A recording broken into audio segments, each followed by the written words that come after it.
Welcome guys. So magsi-setup ngayon tayo ng router dito sa bahay. Ayan. So meron siyang router dito, TP-Link na. So ayan. X3000 TP-Link. So i-connect natin dyan sa wall para maging wifi yung second floor. So para maging hotspot yung buong bahay. So ayan, sa setup natin. So configure natin yung kanyang router doon. Nandun sa baba yung kanyang router. Doon sa baba, kanyang router. So ayan, configure natin mga guys. I-wifi natin yung kanyang buong bahay. Samahan nyo ako guys. I-setup natin. So titisingin natin yung kanyang mga wall plate kung gumagana. So yun guys, magpa-punch na tayo. So gagamitin natin yung B dito, no. So ayan yung B. Gamitin natin yung B. So ipa-punch natin. So ayan sa wall. So white orange. So orange. So tapos white blue.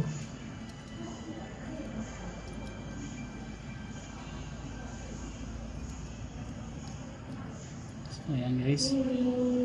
So tapos sa next nya, white yung B nya, white brown, white green. So white brown.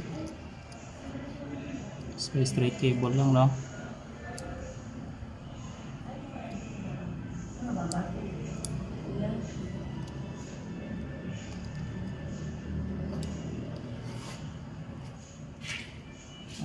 White orange. So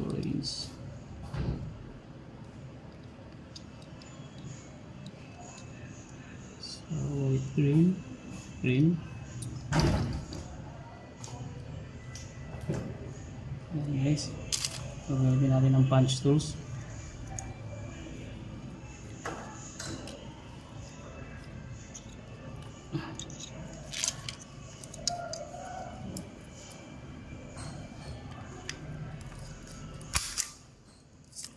Guys, pa-punch tools natin.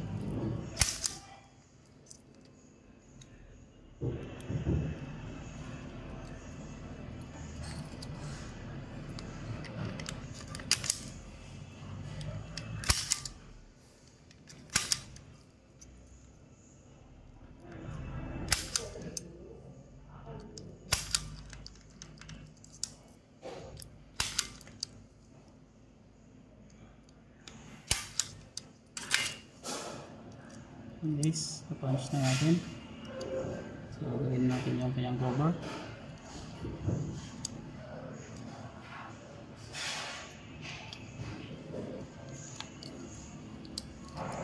So yan yun, so yung gagamitin sa network, no, sa data. So for data to, no. So nilalak natin. So natin ano.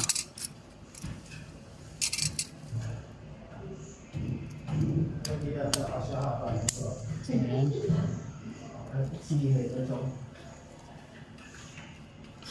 Sige, okay na yan. Ha? Sige ba? Wala bang saksakan sa likod? TV mo nga. Wala eh. Wala.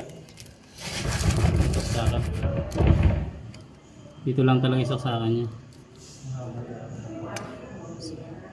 So itong data. So ito voice, no? Voice pa. So voice and data yung ano natin. I-trim natin. So yun guys.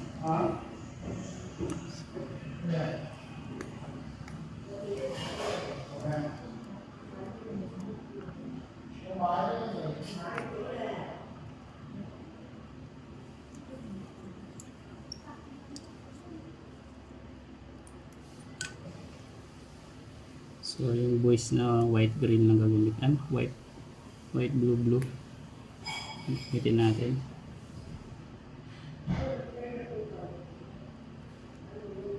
So isang natin na. So RG45 din ang gamit natin, no. So okay lang din siya. So gawin natin yung cover.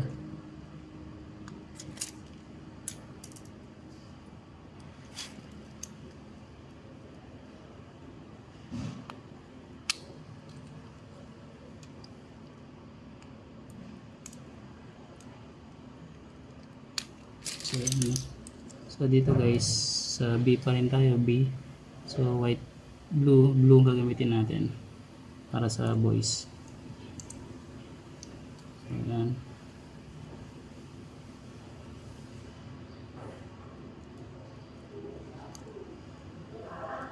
Yan guys, yung punch tools natin.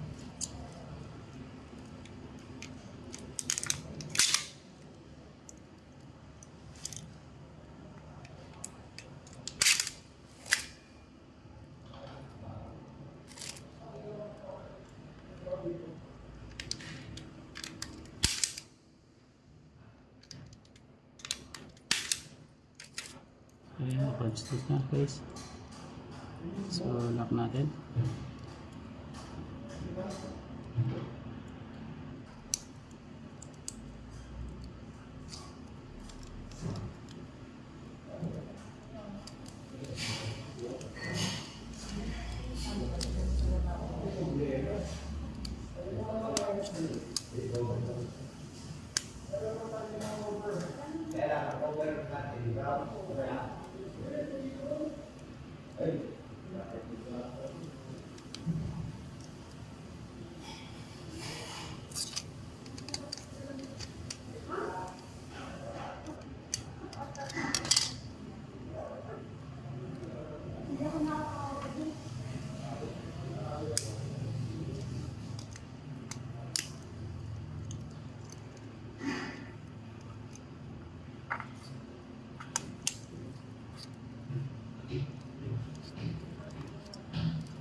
Ako na sa ako nag-radio. Okay. Okay. So, problema na lang natin port. Ha? O yung port ng PLDT kasi kino-close nila. So, ano gagawin natin kapag hindi gumana? Hindi kasi pag yung dalawa lang yung port na naka-open doon, try ko muna natin i-access yung ano nila. Ang gagawa mo ng paraan? So, tingnan natin. Pag hindi, switch hub tayo. Switch hub? Oo. Meron ka ba switch hub? Meron ako switch hub? O yun, may switch hub ba, di lang problema. Gagamitin natin yung switch hub. Para doon na sila kukuha lahat sa switch hub. Kukunin ko lang sa switch hub lahat. Oo, doon. Oo. Yung isa, galing sa PLDT. Apply lang ni ano. So yan, okay na yung ano nito. Pero store ko yung switch hub niya, dagdag na naman kuryente. Diba? Adapter lang yan. O kasi dapat ino-open nila yung port ng PLDT kasi kino-close nila yung 4 na port na yun eh. Nagagawan pala ng paraan na switch up eh, ba't kailangan pa niya i-close, di ba? Oo. Parang gago lang yung mga yun. O ba't kino-close nila yung ano? Ewan ko yung kung naka-open yung 4, pero karamihan niya ino-close nila eh. Tapos pag pina-open mo, Bayad yun. Sabihin nila magkukunik ka ng CCTV. O may bayad yun. sabihin mo hindi. Trip ko lang buksan. Hindi nila bubuksan yun, magbabayad ka nga eh. Hindi, yun nga yung point eh. Pwede ka pala mag-uplink ng switch hub. Eh, ano purpose mo pag-close ng port? Hindi, yung hindi marunong kasi, hindi nila alam yun. Na pwede palang ganun.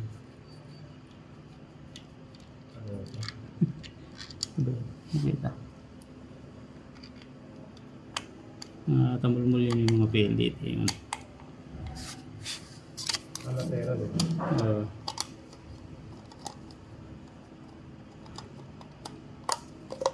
Diba? Ayan, nakakabit. So, yun guys, terminate na natin. Lagyan natin sa wall na. So, tetestingin natin sa ating tester. So, ayan. Tusok natin dito. Kung nakikita nyo sa baba. So, ayan. So, check natin. So, ayan guys, na. So, ayan. Perfect. So, nag-connect yung baba at saka sa taas. So, ngayon testingin natin yung sa kanyang voice naman. So, okay na yung data natin, yung voice naman. So, natin kung mayroon dial tone.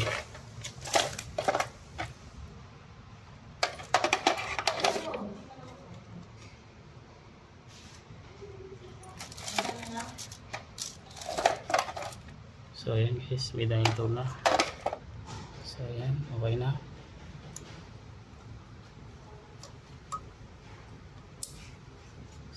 guys, okay na tayo dito. So ayan, set up na lang natin yung router. Ayan, yung uplink, yung router natin.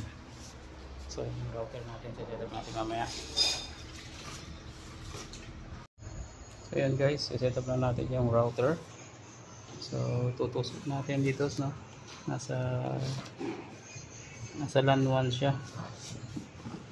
So pinower on natin. So i-access natin yung web niya. So set up na natin yung router niya, no. So check natin yung IP kung ano, no. CMD tayo. So CMD. So yan. So type lang natin dito is ipconfig. So yan. So ang gateway niya is 192.168.0.1, no.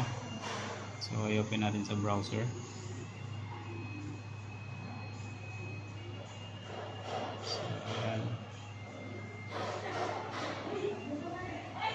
Type natin 192.168.0.1. So ayan. So wait natin mag-response yung ano. So ayan, no. So create password, no. So bago pa kasi yung router, no. So create tayo ng password.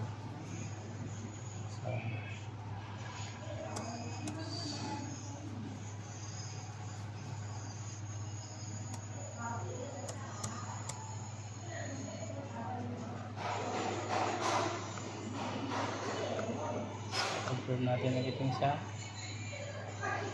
Okay.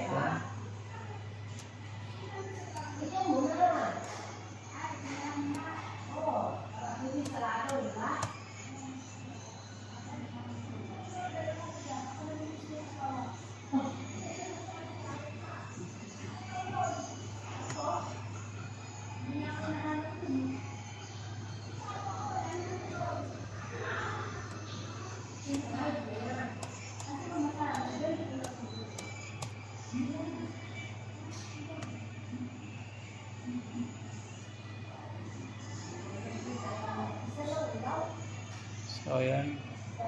So never lang natin. So ayan guys, nabasok na natin. So time zone natin. Ayan natin, positive 8. Abot ba? May upuan dyan, no? Yeah, okay lang po. Positive 8.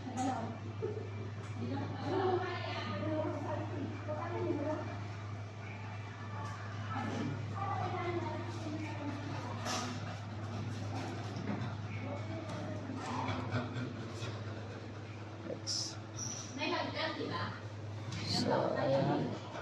May bali isang cramp pa yun, doon na. So, ayan. So, i-connect na natin sa 1. Naka-LAN 1 kasi siya eh. So, inilipat natin sa... So, sasaksakan na natin yung 1 niya. Kulay blue. Ito yung 1, no? WAN. So, tutusok na natin para ma-detect niya yung internet. So, ayan. Hinihingi niya kasi during installation. So tutusok na natin ito sa wall. So ayan, tutusok na natin dito. So ayan guys, tutusok natin pupunta dito. So ayan, nasa WAN na siya, no? So ayan. So ayan. So try natin. Try natin yan. Check niya. So ayan, no? Nag-continue na siya. So ayan, pipili natin dynamic lang.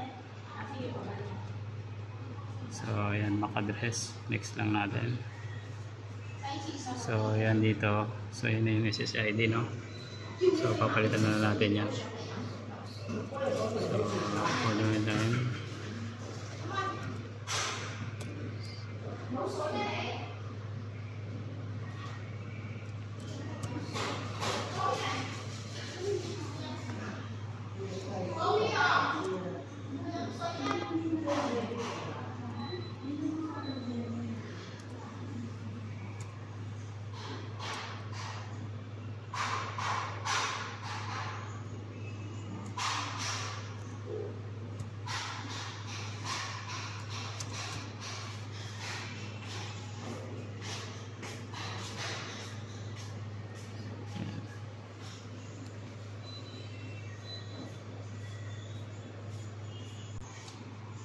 Luis,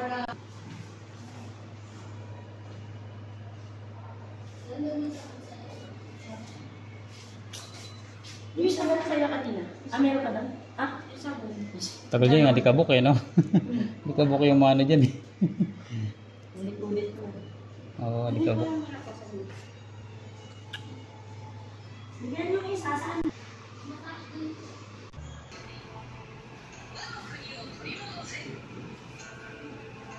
So, ayan guys, yan na-connected na siya, no? So, yan, connected na sa internet.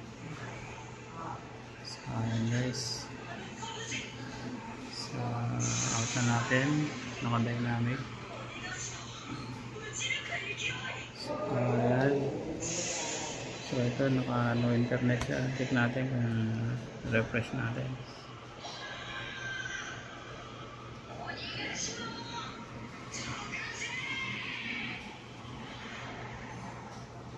So, try natin YouTube.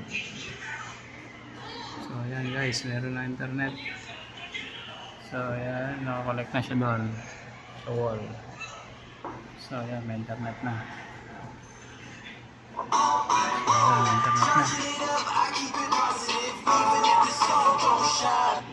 So, ayan, internet na.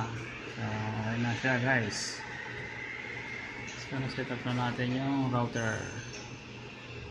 So, ayan, naka-dynamic lang tayo. So, ayan. So, connected na siya guys.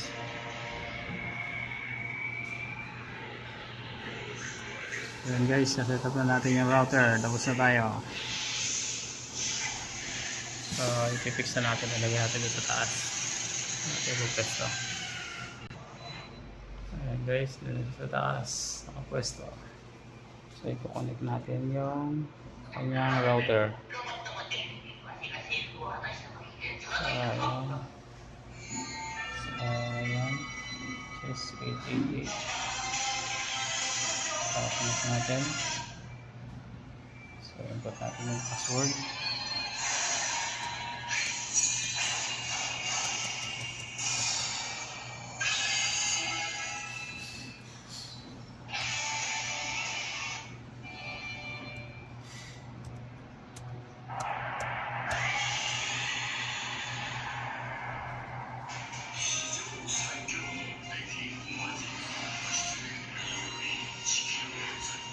Ayan guys, connected na. Ayan, internet na.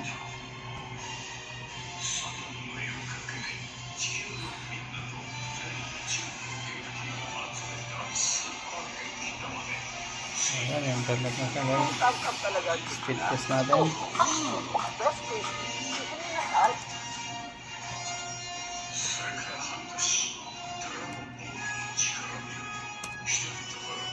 Yes.